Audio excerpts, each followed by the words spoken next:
por acompañarme en esta que es la última charla del seminario introductorio que el ITBA organizó sobre la temática de seguridad de procesos.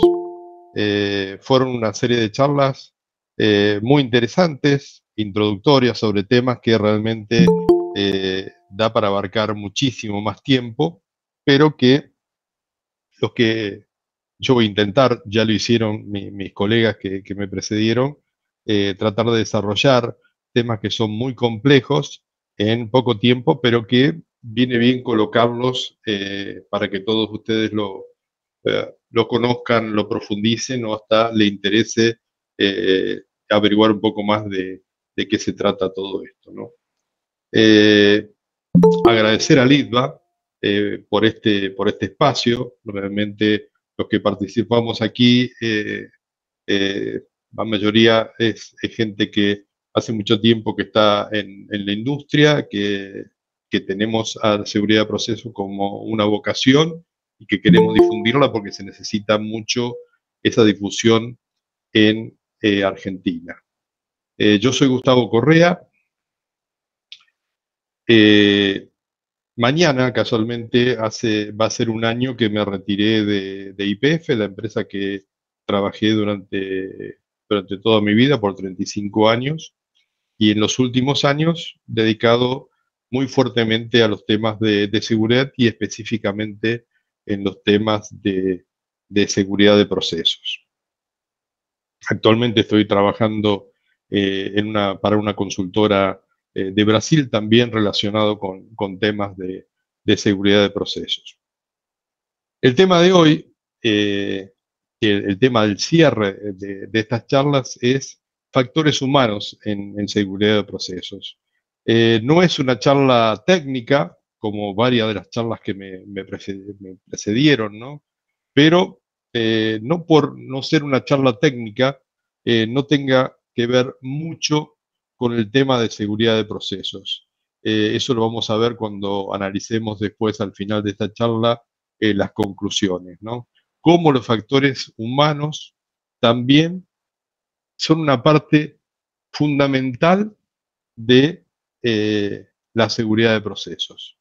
No nos tenemos que olvidar de ellos porque muchas veces pensamos que cuando tenemos que trabajar en la prevención de grandes accidentes, que es un poco lo que tenemos, el objetivo final, diríamos, de, de, de la seguridad de procesos, es prevenir grandes accidentes. Muchas veces nos focalizamos mucho en los aspectos técnicos y nos olvidamos de los aspectos humanos. Y, y para empezar esta charla, eh, voy a traer malas noticias. Así que, lamentablemente, voy a empezar con algo que es complicado. Que los humanos no somos perfectos, que podemos fallar. Y esto, eh, sabiendo esto, ya casi podemos decir que estamos en el horno, porque si no somos máquinas, no somos perfectos y podemos fallar, bueno, nuestras fallas pueden derivar en accidentes, ¿no? Siempre la palabra error está presente en nuestras vidas. ¿Quién no dice, uy, me equivoqué, te equivocaste, fue un error, ¿no? Pero hay una frase clásica que sintetiza eh, mucho y es la que escribió el poeta inglés Alexander Pope, que fue como en 1700, ¿no? Cuando él escribió, errar es humano, perdonar es divino, ¿no? Él, en definitiva, le copió una frase que ya era mucho más antigua, que la estaba usando el filósofo Plutarco en Grecia como 100 años antes de Cristo, nada más que Pope le agregó esto de perdonar es divino. Pero errar es humano, es algo inherente a nuestro ser, ¿no? ¿Y en qué nos complica? ¿Y en qué nos complica ese errar es humano, en que los humanos no somos perfectos, en que podemos fallar en la seguridad de procesos? Y bueno, es que lamentablemente las instalaciones industriales son diseñadas por humanos, son construidas por humanos, son operadas por humanos, son mantenidas por humanos y por lo tanto esto abre un amplio abanico de posibilidades para que las personas contribuyan con los accidentes. Ya lo vimos, lo presentó Emiliano en la primera charla, todos estos accidentes de seguridad de procesos, ¿no? Muchos de estos accidentes se debieron a acciones o también omisiones por parte de personas. Siempre alguna persona está involucrada en un accidente. Se dice aproximadamente que en el 80% de los accidentes que ocurren, al menos una persona tiene que estar involucrado en el mismo, ¿no? Porque ya vimos que las personas somos lo que diseñamos, lo que construimos, lo que operamos, lo que mantenemos, lo que desmantelamos. Por lo tanto, siempre en el proceso, en la organización, hay personas, ¿no? Y por lo tanto, esa contribución del 80% nos tiene que sorprender, ¿no? Lo que sí, por ahí es normal, y lo conversábamos recién con un colega antes de empezar esta charla, de que lo habrán escuchado un montón de veces ustedes, dice, fue un error humano. Eso ya solucionamos todo, encontramos un culpable, la persona y el que se equivocó. Pero este concepto es muy antiguo, ¿no? Porque si nos aferramos a eso, lo vamos a perder la riqueza de saber realmente qué pasó, cuáles fueron las fallas, cuáles fueron esas fallas fundamentales que llevaron al accidente. Por eso no nos tenemos que quedar con esto de que hay un culpable, fue un error humano.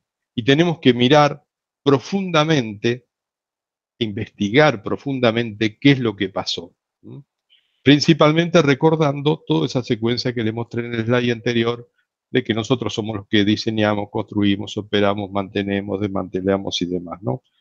Pero si queremos trabajar en la prevención de esto, tenemos que conocer un poco más sobre los factores humanos. Y eso es un poco lo que vamos a ver de aquí adelante, ¿no? Tenemos una definición clásica de factores humanos que nos habla de la disciplina relacionada con el diseño de máquinas, operaciones y entornos de trabajo para que todos estos coincidan con las capacidades, limitaciones y necesidades humanas. Y me quedo con la última parte, capacidades, limitaciones y necesidades humanas. ¿Y eso qué nos dice? Y bueno, que no todos somos iguales, no todos tenemos las mismas capacidades, algunos tenemos más limitaciones que otros necesitamos más cosas para trabajar y para definirnos y para tomar una definición que otros. Por lo tanto, cada vez que diseñamos una máquina, un proceso, una operación, un propio entorno de trabajo, tenemos que pensar en eso, tenemos que pensar en las personas y tenemos que pensar en sus capacidades, en sus limitaciones y en sus necesidades, ¿no? En definitiva, los factores humanos son una combinación de ciencias, de conceptos, de principios. Hay varias disciplinas científicas que contribuyen a los factores humanos. La ergonomía, que vamos a ver un poco más adelante, la psicología, que es increíble lo que ayuda, y también vamos a ver algunos aspectos de psicología que nos ayudan a entender un poco más a nosotros, ¿no? Y por qué nos equivocamos.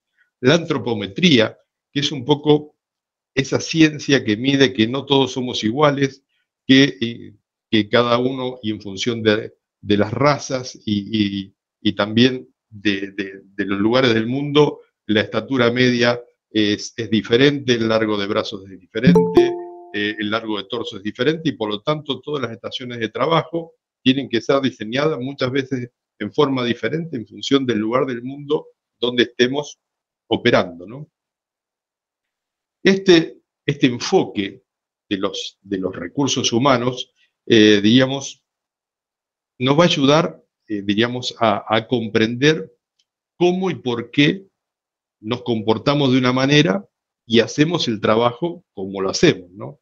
Entonces, si nosotros llegamos a comprender eso, cómo nos comportamos, la manera de trabajar y cómo hacemos el trabajo, bueno, nos pueden apoyar para realizar todas esas tareas con seguridad y por lo tanto disminuir esos errores, ¿no? Entonces, si nosotros trabajamos cuidadosamente en los factores humanos, bueno, podemos reducir ese número de accidentes, vamos a conseguir una fuerza laboral mucho más eficiente, mucho más eficaz y mucho más segura, que es lo principal, que es lo que queremos, ¿no? Trabajar con la prevención. Pero vamos a ver un poco cuáles son los tipos y causas de las fallas humanas, ¿no? Como os dije, hay muchas ciencias que apoyan a los factores humanos y una de ellas es la psicología, ¿no? Eh, los psicólogos empezaron a analizarnos a nosotros como individuos para entender, bueno, cuáles son las causas que nos inducen a tener fallas, ¿no? Eh, y nos ayudaron a comprender eso. Entonces, hay varias teorías psicológicas.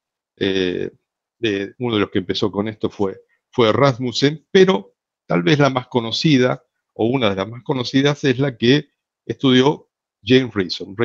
Reason, profesor de psicología de la Universidad de Manchester, en Inglaterra, experto reconocido a nivel mundial en el estudio del error humano. Hay muchísimos libros del profesor Reason que el que le interese recomienda. Algunos están en español, otros están en inglés, pero son totalmente recomendables, ¿no? Y él estudió principalmente el error humano en sistemas tecnológicos de alto riesgo, ¿no? Y estos estudios fueron necesarios porque, obviamente, los sistemas industriales cambiaron, los sistemas tecnológicos cambiaron y siguen cambiando a una velocidad de rotación de, de una manera increíble, cómo está evolucionando la tecnología, la automatización de los procesos.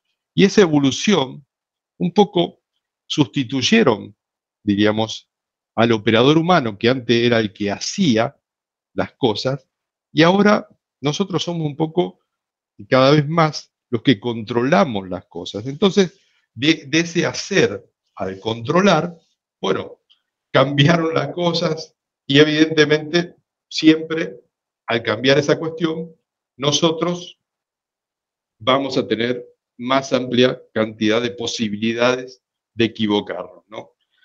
El gran cambio que nos plantea Reason es definir los errores con un enfoque sistémico. Él intenta analizar la actuación humana como correcta o incorrecta en función del contexto en que está ocurriendo esa tarea y los factores que pueden influir a esa persona eh, bueno, para que erremos, ¿no? Para que tengamos errores, ¿no? Entonces, Reason, en el año 92, plantea lo que se llama la taxonomía del error, ¿no?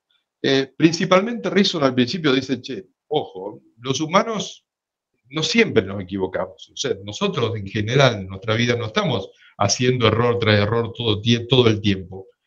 Muchas veces pasan circunstancias en función muchas veces del contexto donde podemos tener un error, pero normalmente Reason confía en nosotros. Dice, no, los humanos somos confiables en la mayor cantidad del tiempo posible.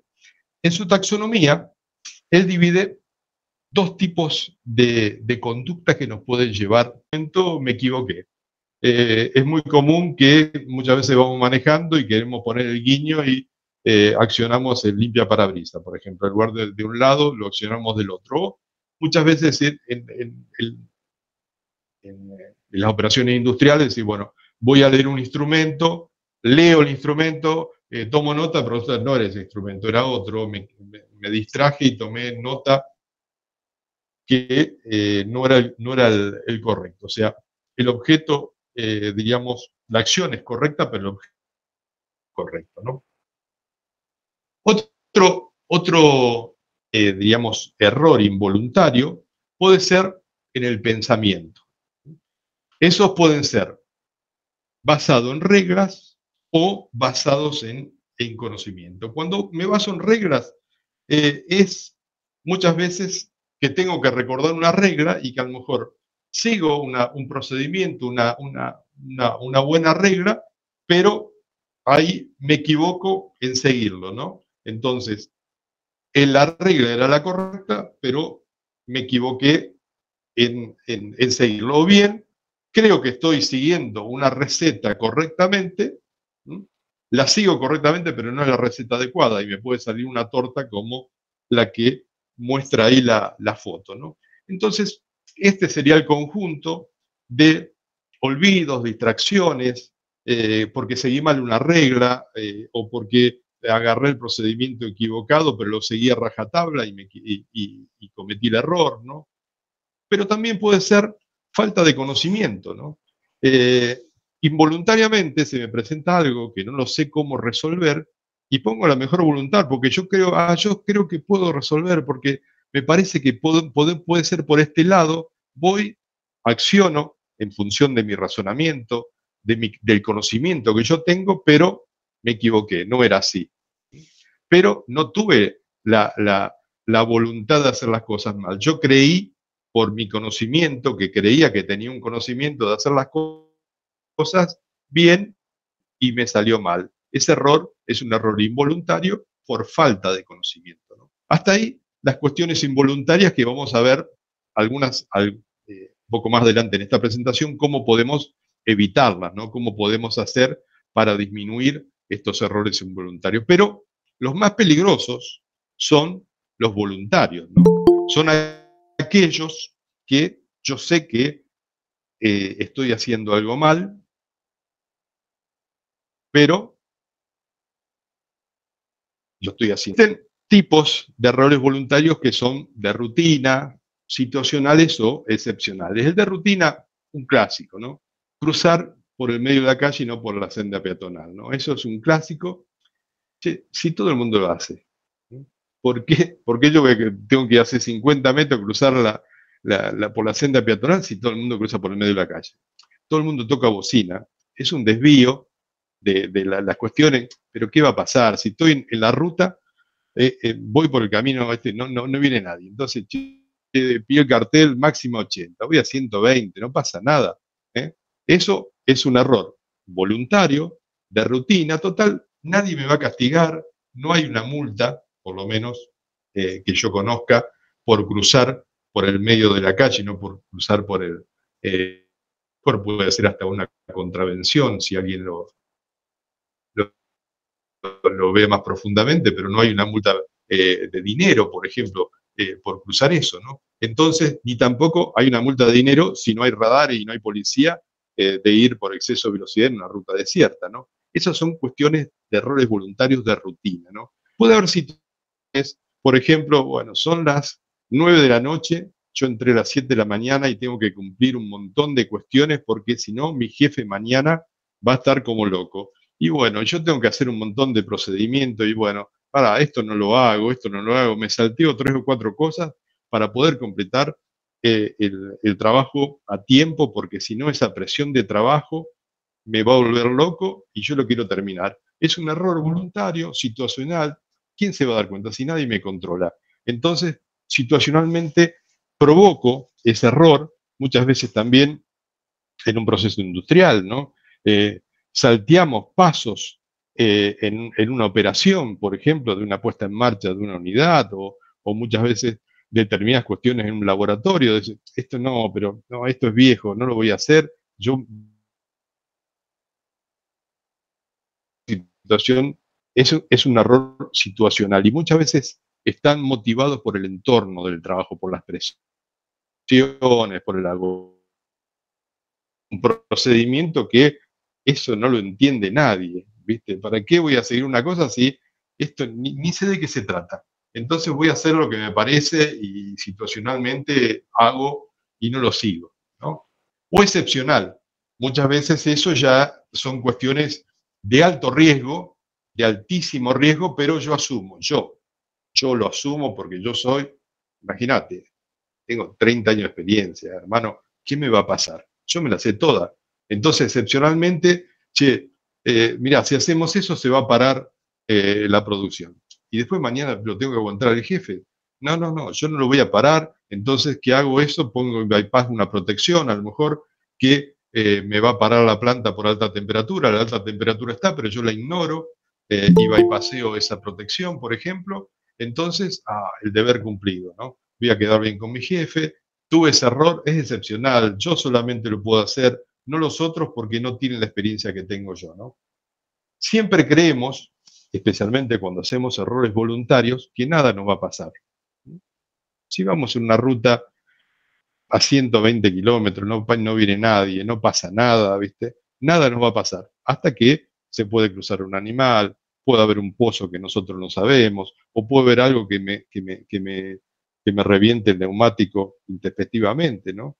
Esas cuestiones, porque siempre pensamos y los humanos creemos que cuando algo sale fuera de control, lo vamos a poder volver a su estado natural. Siempre creemos eso, ¿no? Siempre creemos que podemos un poco más. Y así también nos va, y si no, podemos volver muchas veces al slide que mostró Emiliano en la primera de las charlas esta y que yo mostré también ahí, donde muchos de esos accidentes seguramente hubo gente que creyó que podía controlar la situación, ¿no? Y no llevarla a un lugar seguro.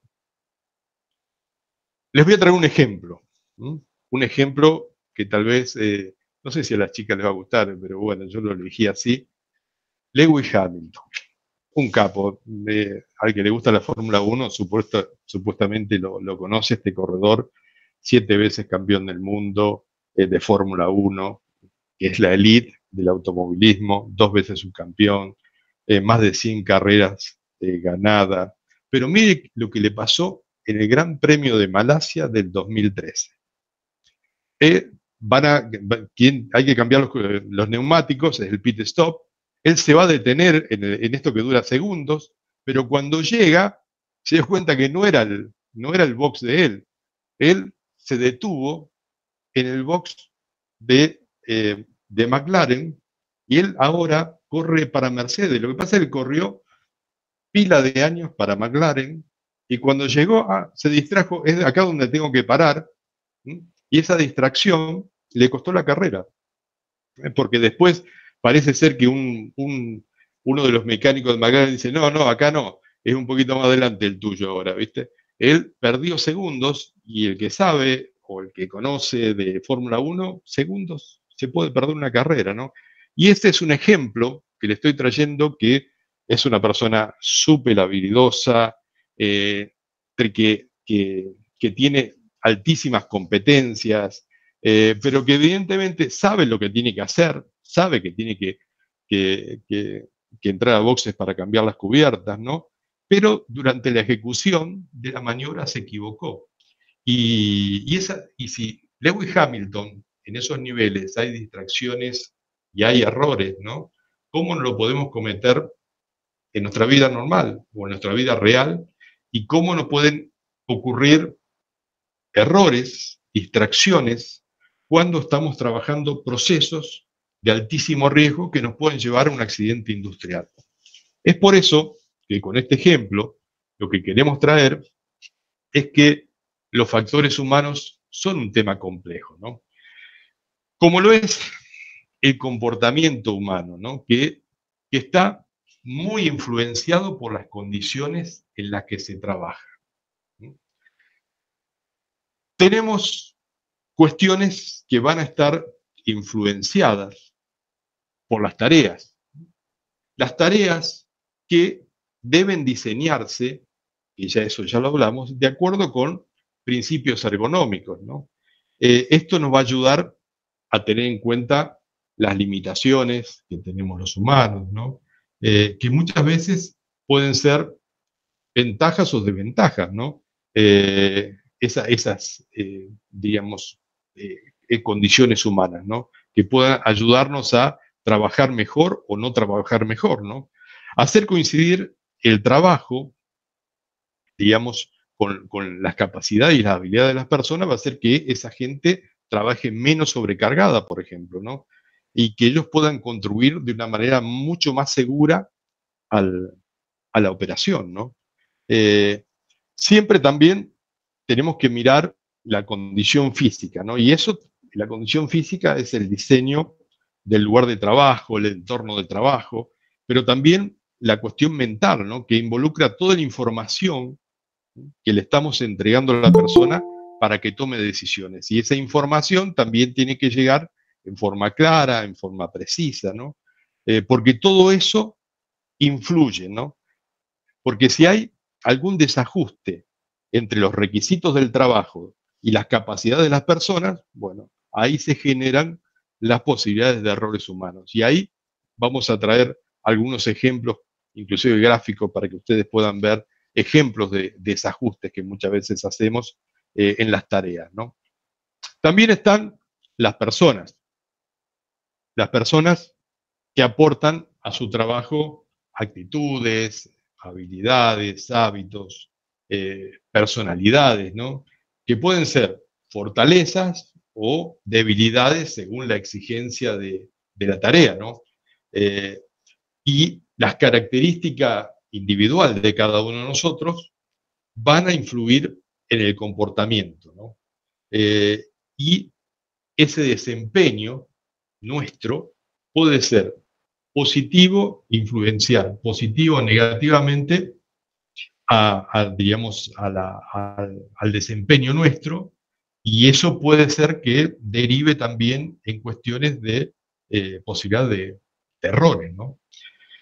Eh, Muchas veces el tema de las habilidades y las actitudes, yo puedo trabajar en eso, porque si una persona no tiene las habilidades suficientes, bueno, yo voy a tratar de mejorar esas competencias con formación, con entrenamiento.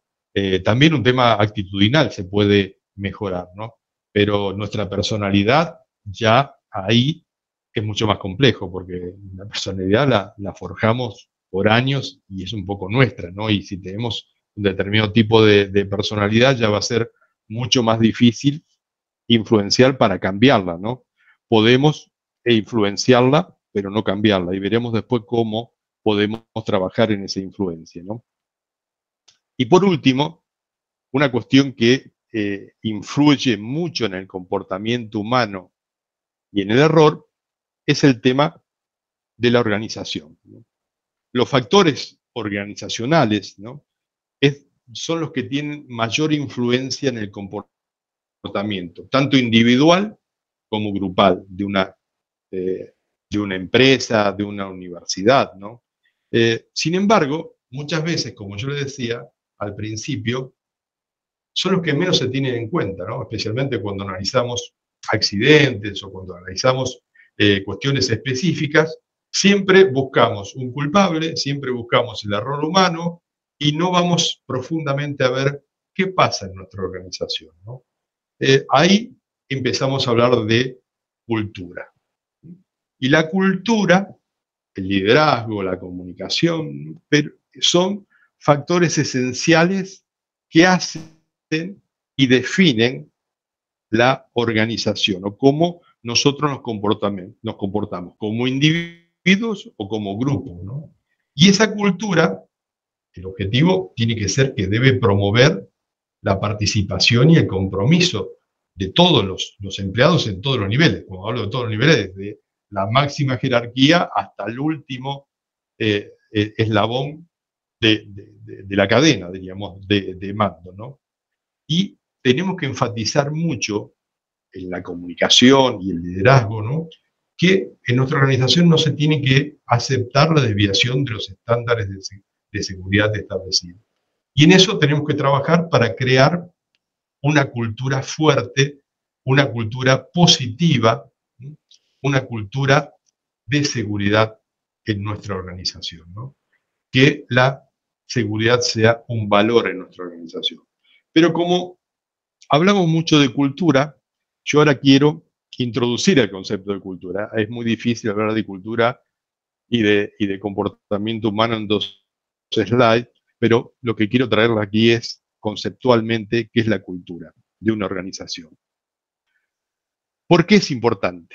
Porque la cultura de nuestra organización va a ser la barrera más importante que tenemos para disminuir los errores voluntarios. Todo eso, errores de rutina, de situación, excepcionales que vimos con ejemplos cuando vimos la taxonomía de error de Harrison, cuando tenemos una cultura fuerte, cuando tenemos realmente una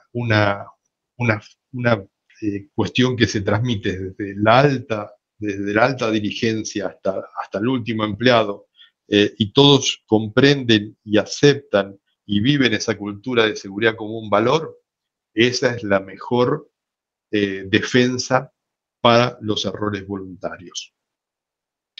La cultura va a depender de cómo cada persona piensa y siente acerca de la seguridad. Y eso se va a traducir en el comportamiento. Y hay dos cuestiones esenciales que se ven en este gráfico, ¿no?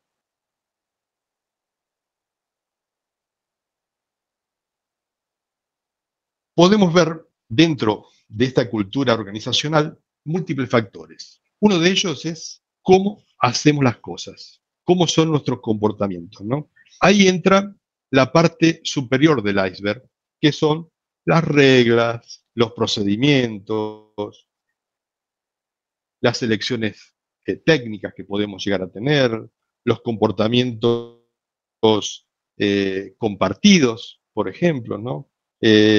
Cómo se hacen las cosas en una organización. Eso es lo primero que vemos, es la impresión a primera vista que tenemos cuando llegamos a un lugar, ¿no? Pero eso, una organización está hecha de individuos, ¿no? Y nosotros como individuos tenemos formas comunes de pensamiento, ¿no? Que traemos con nosotros, porque nosotros traemos nuestras propias creencias, nuestros propios sentimientos, nuestros propios miedos, frustraciones, pero también valores que podemos traer de nuestra familia, actitudes, suposiciones, ¿no?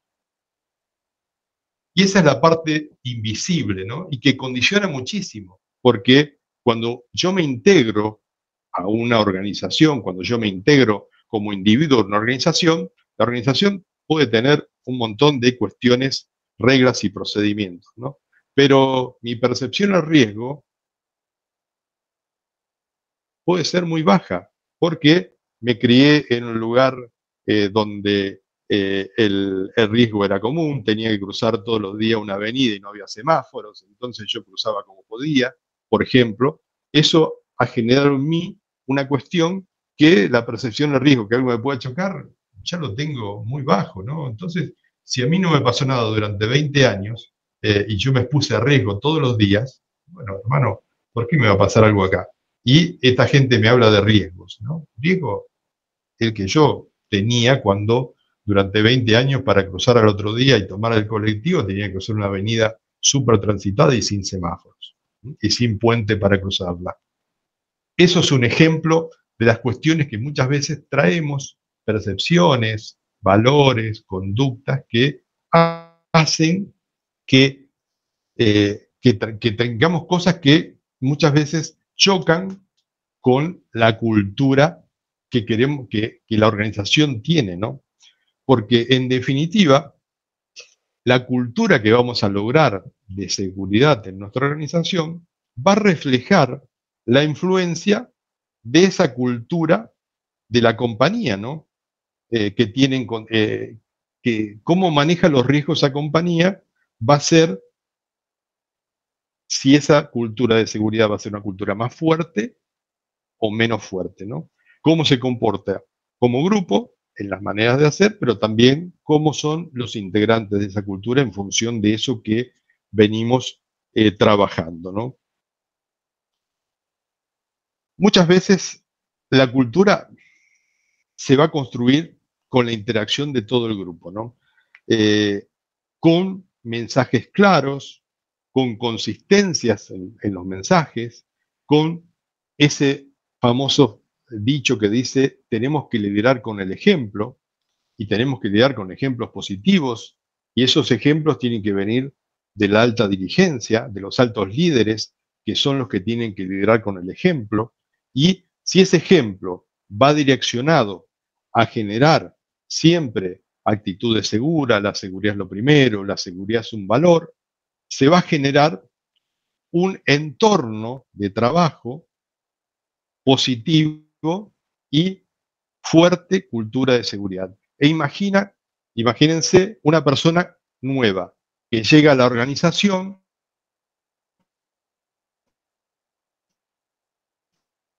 y tiene que adaptarse a esa cultura. Y yo porque quiero que me acepten rápidamente, yo no voy a a remar contra la corriente. Eso hace que, evidentemente, si yo tengo una cultura fuerte, una cultura positiva de seguridad, toda la gente que se incorpora va a querer adaptarse a ese entorno rápidamente, ¿no?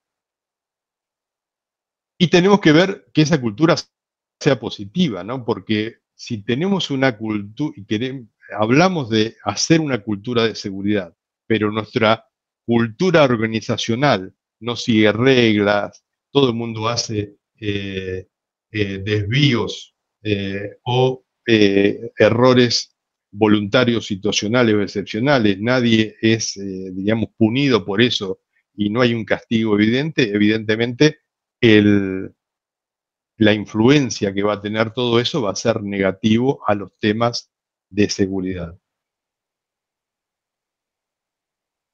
Lo importante es siempre generar una cultura,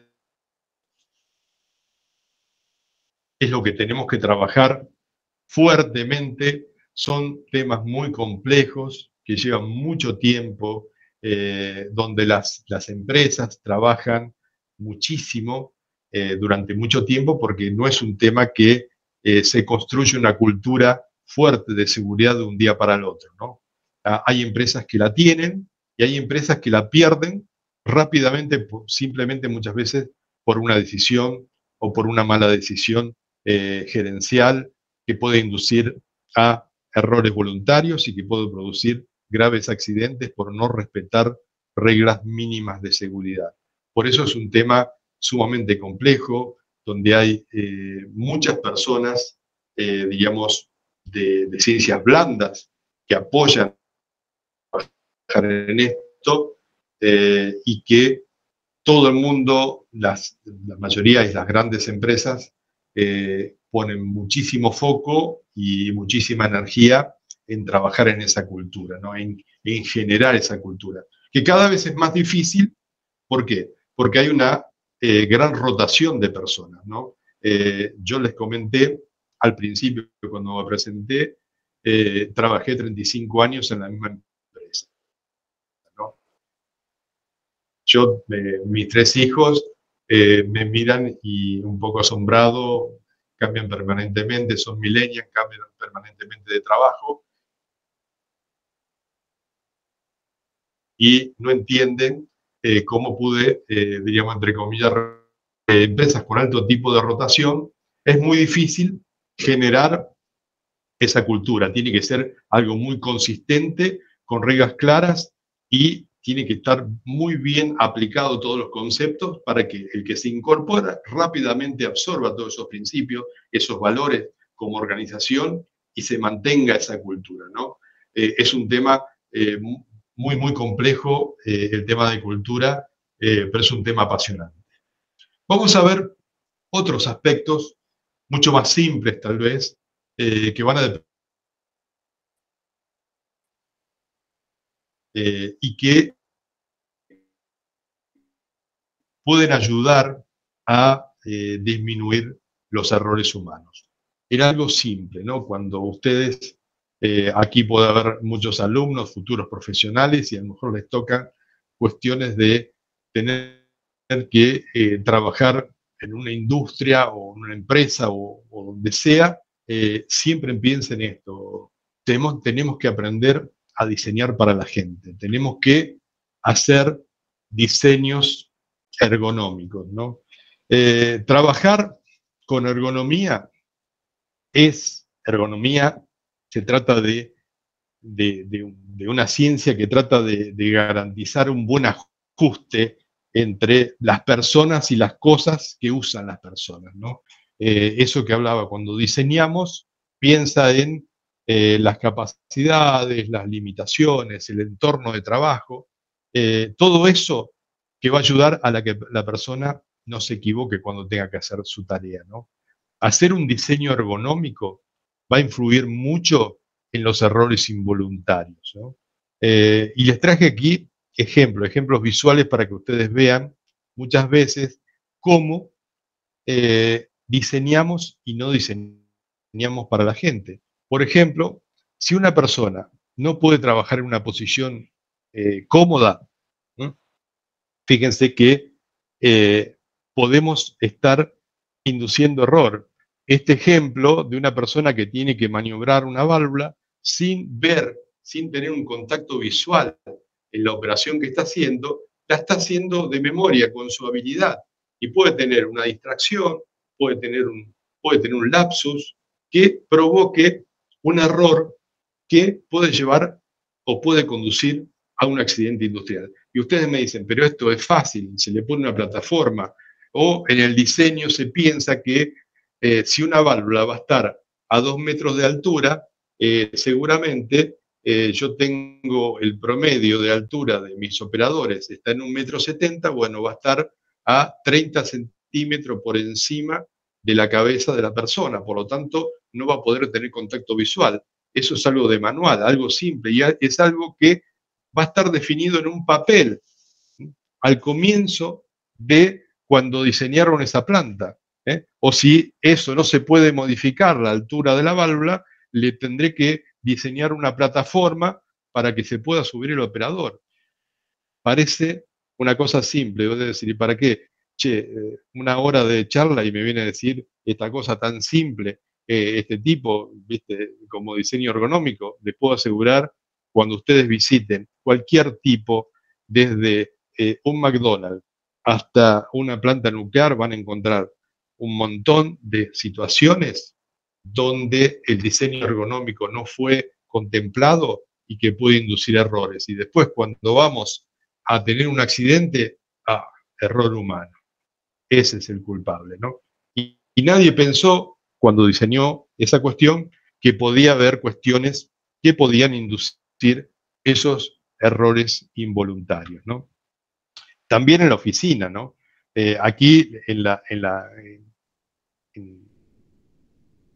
foto de abajo hay distancias ergonómicas, cómo posicionarse, cuál es la distancia adecuada a las pantallas, cómo tiene que estar la posición de nuestros hombros. Para eso tenemos que tener sillas ergonómicas para tener esa posición recta de los codos, las muñecas levantadas, el posicionamiento de los pies. Todo eso va a ayudar a que una persona puede estar a lo mejor sentada 8 o 10 horas cumpliendo sus funciones sin tener estrés, sin tener agotamiento que le puede producir esa mala posición, porque ese estrés, ese agotamiento, sumado a la carga de trabajo, puede inducir a distracciones, puede inducir a también errores por lapsus, o ni pensar también, decir, estoy sentado en esta silla incómoda, me quiero levantar cuanto antes, entonces hago un error voluntario, ¿eh? Tomo un atajo, porque en definitiva estoy cansado, me va a reventar la columna estar sentado en esta silla y nadie me soluciona el problema, ¿no? Cuestiones simples que nosotros tenemos muchas.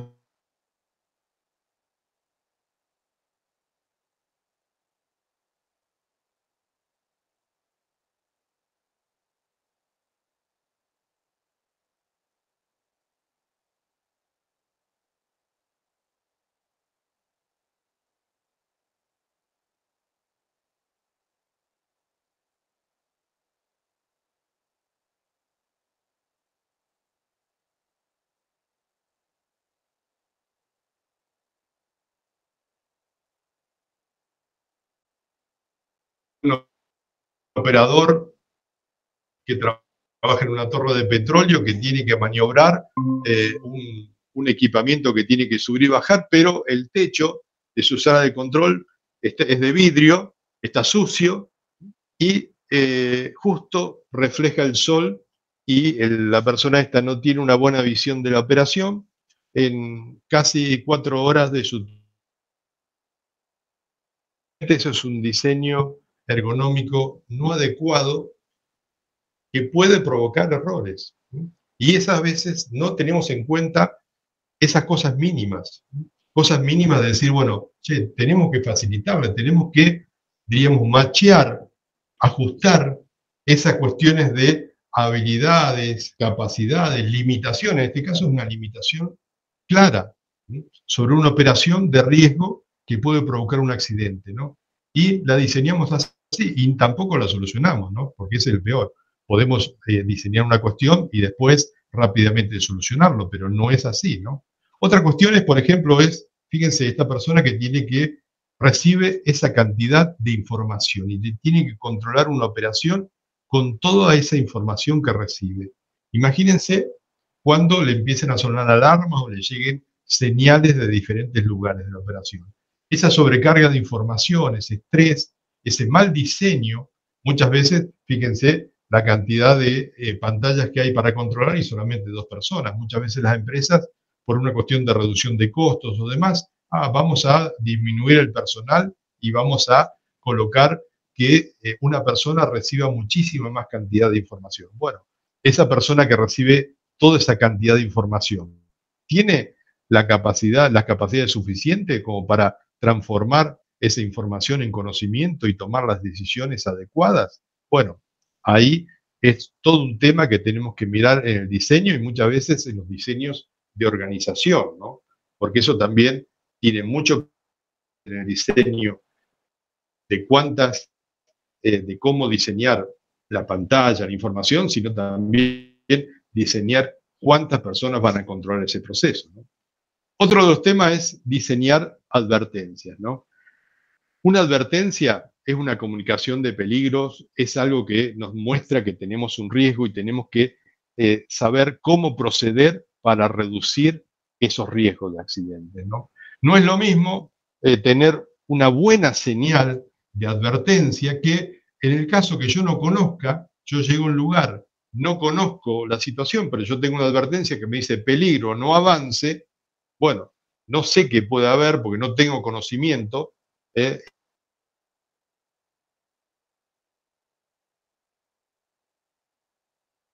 Obvio, porque yo tengo la señal de advertencia. Si lo hago, es un error voluntario, es algo que yo hago que estoy rompiendo una regla, pero no, si yo tengo una buena advertencia, me va a frenar y voy a decir, ojo, hasta acá llegué. Y eso, principalmente, buenas advertencias me van a ayudar a disminuir los errores involuntarios. Cuando yo tengo una cuestión como lo que está en rojo, donde tenés señales de tipo de riesgo, donde me dice que este es un material explosivo, autorreactivo, es un peróxido orgánico, o esto es un gas a presión, o que tiene una toxicidad aguda. Bueno, son señales de advertencia, son señales claras que me van a advertir, ojo, hay algo que me puede dañar, hay algo que puede dañar al proceso, hay algo que puede dañar al medio ambiente, entonces tengo que trabajar adecuadamente. Una alarma es una señal de advertencia y tengo que diseñarla adecuadamente.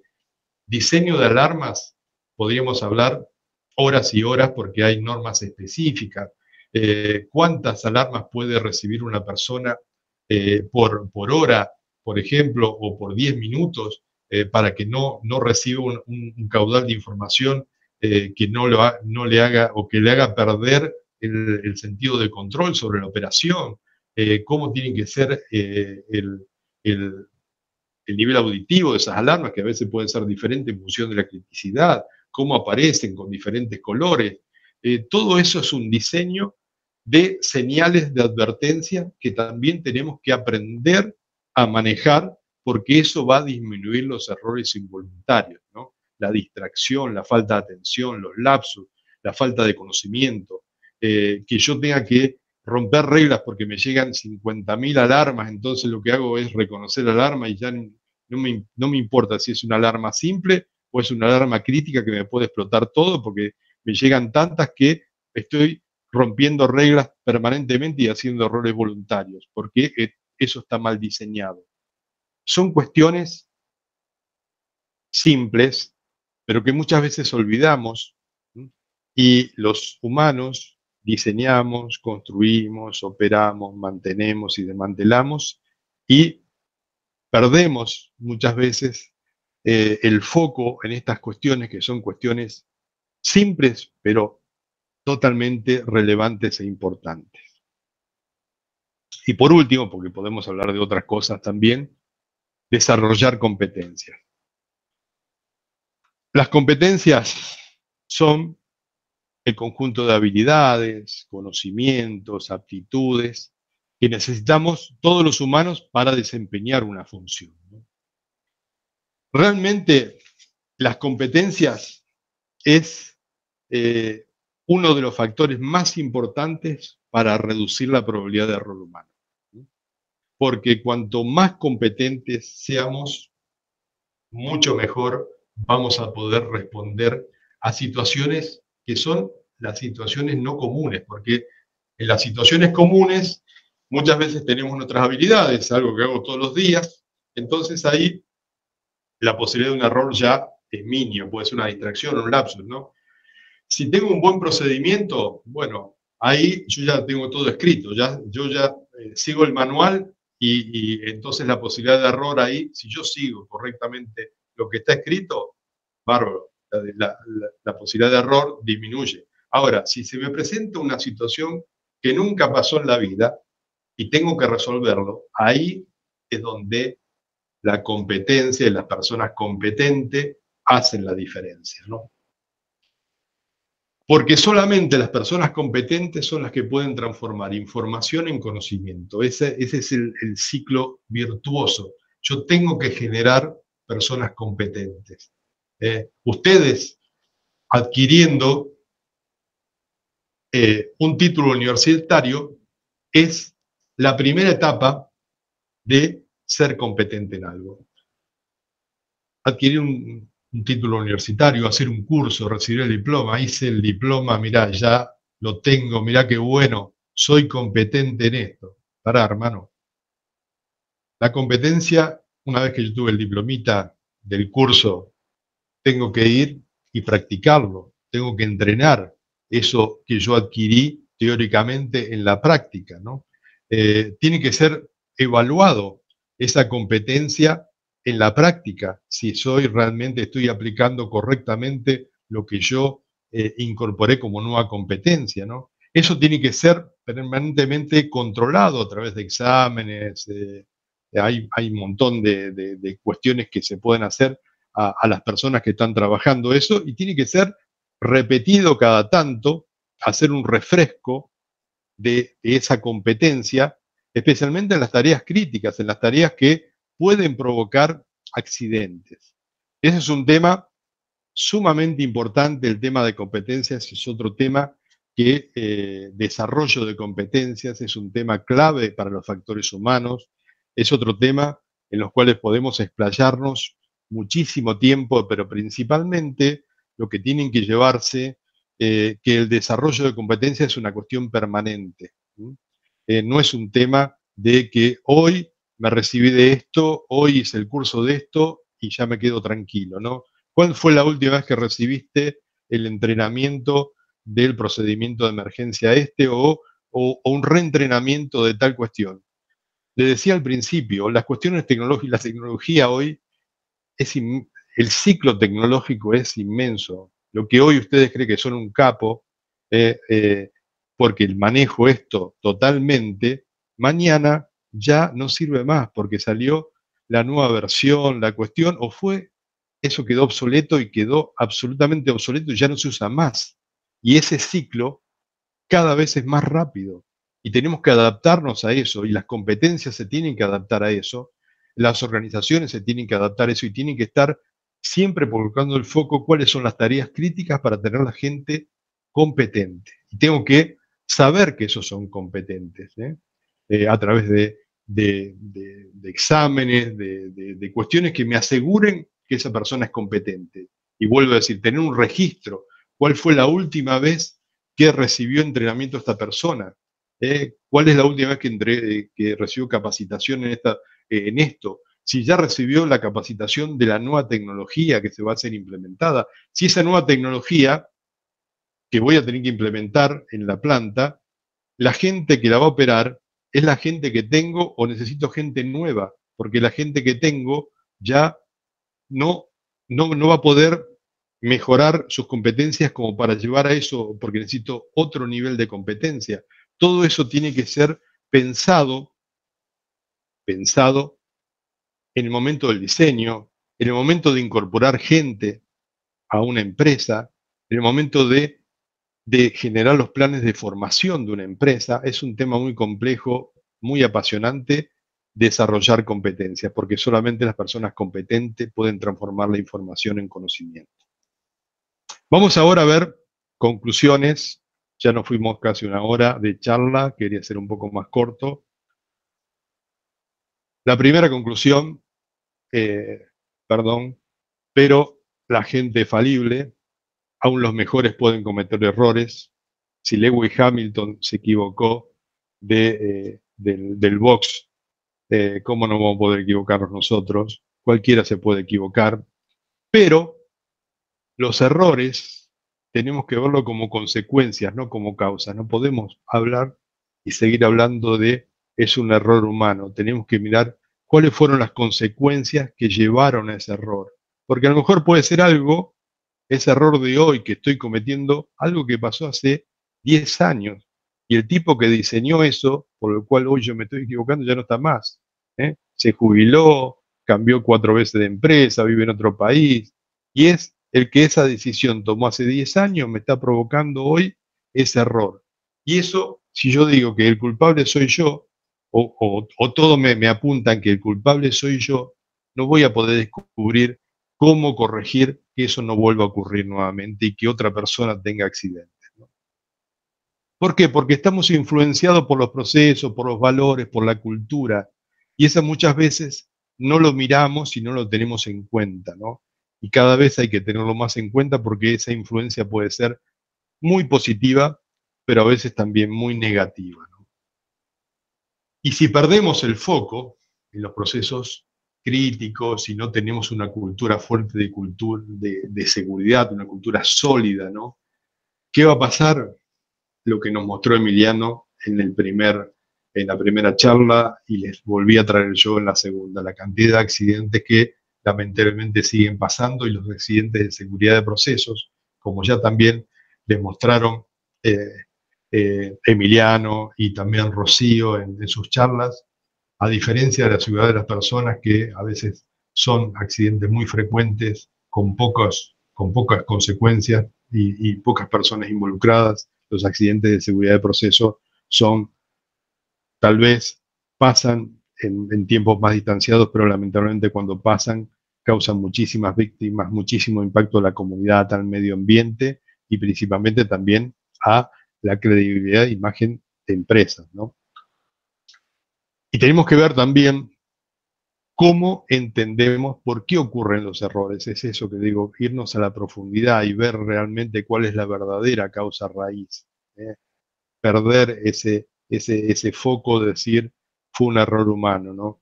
Y cómo reaccionan los líderes es importante, porque es esto, el dedo acusatorio es la persona, es el nombre y apellido del que se equivocó, o analizar profundamente cuáles son las verdaderas causas que nos llevan y que nos conducen a tener errores.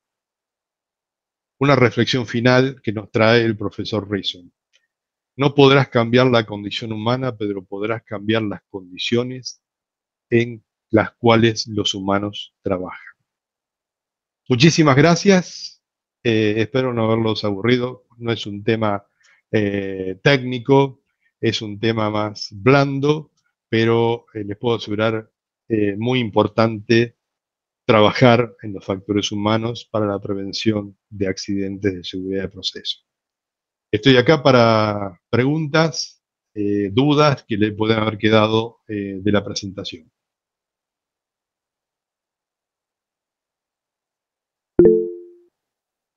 Tomás.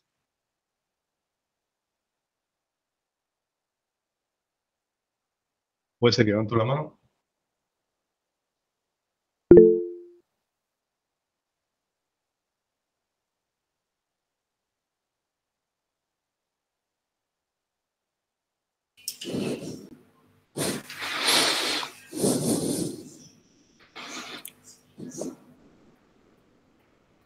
Una pregunta, Gustavo. Sí, Carlos. En tu carrera profesional de 35 años en YPF, ¿encontraste alguna vez la situación en la cual un trabajador logró un buen resultado, o sea, obtuvo el trabajo en un tiempo más corto o el resultado fue bueno, pero no cumplió el procedimiento, lo violó y a pesar de eso recibió una felicitación o por lo menos no recibió ningún tipo de comentario por parte de sus líderes? Sí, inclusive experiencias personales, ¿no? Cuando de repente era un joven profesional, porque alguna vez lo fui también, ¿no?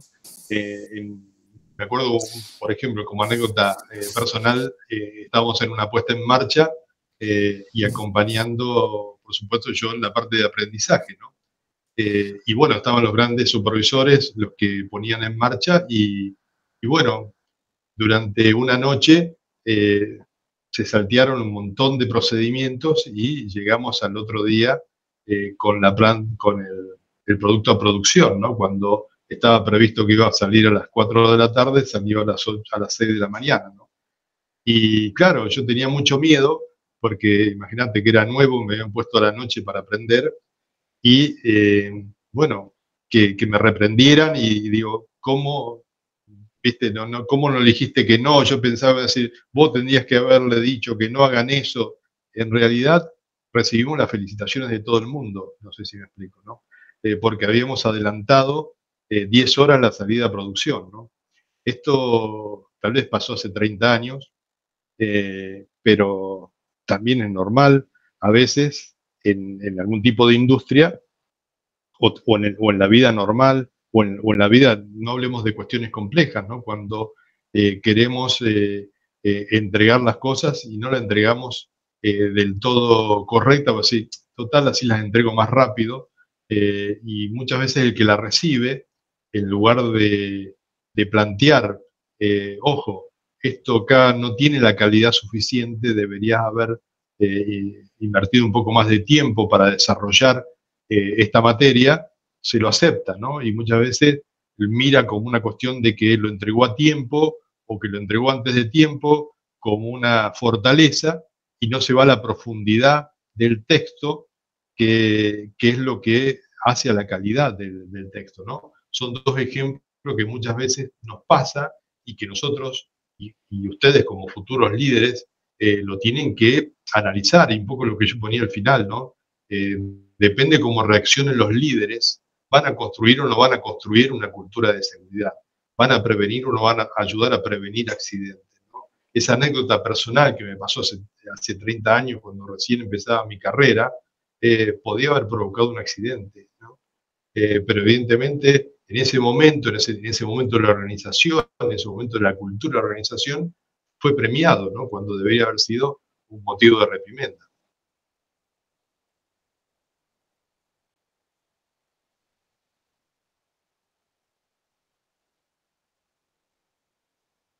¿Alguna duda, pregunta? Agradecer a Liliana Osich, que está desde la Facultad Regional Resistencia, de la UTN, Liliana, ¿no? Yo también soy egresado de UTN y me pone muy contento que haya gente de UTN también aquí en la charla.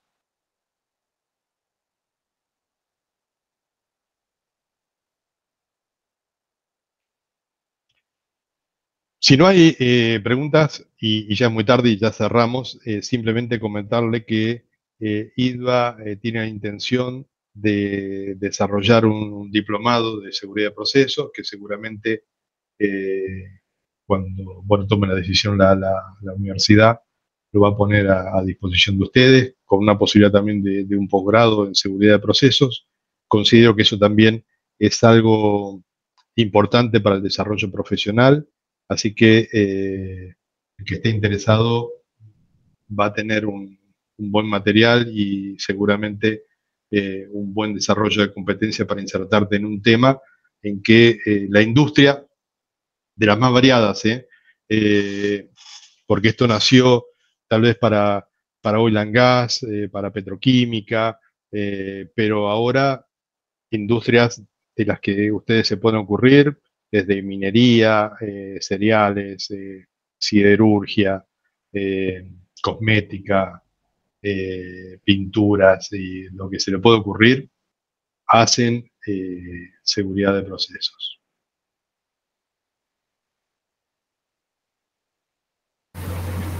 Simplemente pedirte que agregues a la presentación la bibliografía que habías mencionado en forma verbal, ¿no es cierto?, a la introducción de tu conversación. Perfecto, sí, sí, los libros de, los libros de Reason, alguna cuestión de Rasmussen también, como para ver el modelo de habilidades, de reglas y conocimiento, que es acá en inglés y que es conocido, y después de cultura hay muchas cuestiones, también ICSI, que es una organización que te concede en Francia, diríamos europea, pero que también tiene su sede aquí, trabaja mucho en factores en la Universidad de San Andrés y inclusive hace también un diplomado o algo de eso sobre factores humanos, muy interesante para la Argentina, por ejemplo. Y hay bibliografía, yo voy a incorporar algo de bibliografía, la que pueda haber en inglés o en español, pero lo voy a poner ahí para cuando lo repartan la tengan. ¿Dale? Bueno, realmente muy interesante. Te agradezco todo lo que No, gracias Norberto, y es un tema para desarrollarlo mucho más ampliamente, porque también está el tema comunicacional, comunicación verbal, no verbal, procedimientos, cambios de turno, por ejemplo, cuando hay, bueno, y ejemplos de accidentes se pueden dar muchísimos, ¿viste? De accidentes gravísimos, íconos accidentes, donde los factores humanos tuvieron que ver, la ergonomía o el diseño o el mal diseño tuvo que ver, ¿no? Hay 10.000 cosas, ¿no? Eh, la, trabajar en una hora siempre es muy complicado porque querés meter todo, pero creo que esto es una buena introducción para un tema que vale la pena ampliar. Gustavo, alguien preguntó aquí por el chat qué diferencia hay entre el posgrado, la diplomatura que vos estás comentando del ITBA y la certificación de TUBE International. Bueno, certificación de TUBE, como hay otras, son certificaciones que hacen empresas definidas. Bueno, en este caso TUBE, que es una empresa que hace análisis de riesgo, empresa internacional, que hace mucho digamos, al currículum profesional, pero que las empresas de repente, desde mi punto de vista, no tienen mucha consideración para ese tipo de certificaciones, ¿no? Cuando uno tiene un diplomado, cuando uno tiene un posgrado, ya el aval es de una universidad, y eso ya es diferente, por lo menos bajo mi concepto, ¿no? Diplomados de seguridad de procesos hay a varios. Tenemos uno aquí en la UTN, Facultad Regional de Neuquén, que ya hace 2 o 3 años que se está dando en la Argentina. Hay otro que lo da una consultora de Venezuela, a través de una universidad de Venezuela. Esos son diplomados, pero no hay posgrados. El de la inquietud del ITBA, haría el primer posgrado de seguridad de proceso en español, porque hay oferta en Latinoamérica, en Brasil, hay dos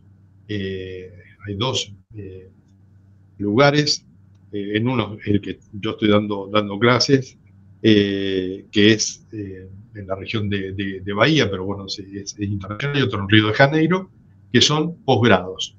Posgrados son 500 y pico horas de formación con diferentes temáticas. Un diplomado son entre 150 a 180 horas las horas para definir un diplomado. La pregunta de Marcela, el objetivo es ahora hacer eso virtual, pero también presencial el que lo quiera hacer. Eso es un tema que yo soy el mensajero de LITVA. LITVA cuando lo tenga bien claro lo va a difundir bien, pero estimo que eso va a ser algo virtual. Marcela. Víctor ha levantado la mano. Disculpame. Víctor Pérez, ¿tenías una pregunta? Sí, buenas noches. ¿Cómo estás? Primero agradecerle su charla. Y yo fui el que preguntó la diferencia entre el curso este que va a dar el ITVA y el TV. Realmente yo he trabajado en una empresa anterior a la que trabajo ahora. Trabajé con gente certificada en TV y yo implementaba las ingenierías que mis compañeros hacían el trabajo del HACCP y determinar las funciones integradas de seguridad. Yo tomaba ese trabajo y realizaba la ingeniería para hacer la construcción. Realmente mi experiencia es que la gente que estaba capacitada o autorizada para hacer este tipo de estudio tenía que tener la certificación internacional. Por eso le consulto, porque yo estaba...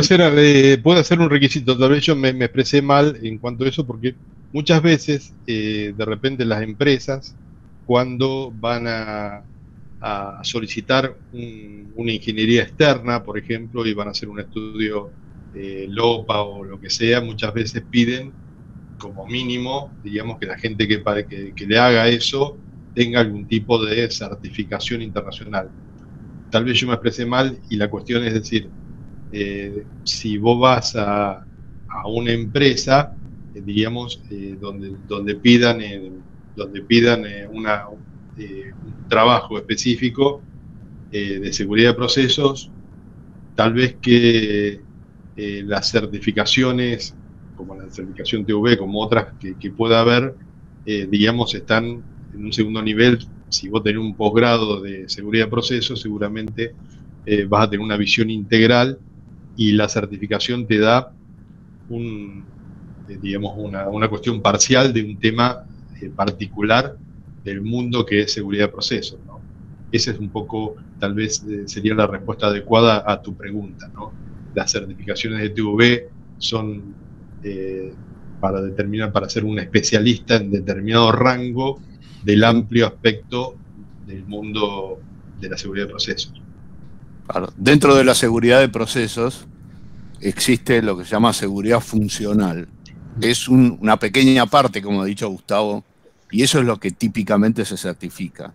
O sea, la especialidad en seguridad funcional, que va a estar tanto en el diplomado como en el posgrado, tratado con distinta profundidad, pero es uno de los temas. Pero para tener una competencia adecuada a nivel profesional en seguridad de procesos, hacen falta, digamos, una cantidad de temas y de horas de conocimiento que difícilmente se dé en un curso corto, porque requiere, digamos, nivel profesional y requiere tiempo, ¿no? Bien.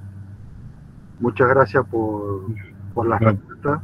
Por favor, a vos, Víctor, por preguntar y por participar principalmente, a todos, ¿no? Porque agradezco a todos haber participado. Bueno, sin más, porque no excedimos casi 20 minutos de la hora que estaba prevista, de vuelta agradecer a todos los que participaron.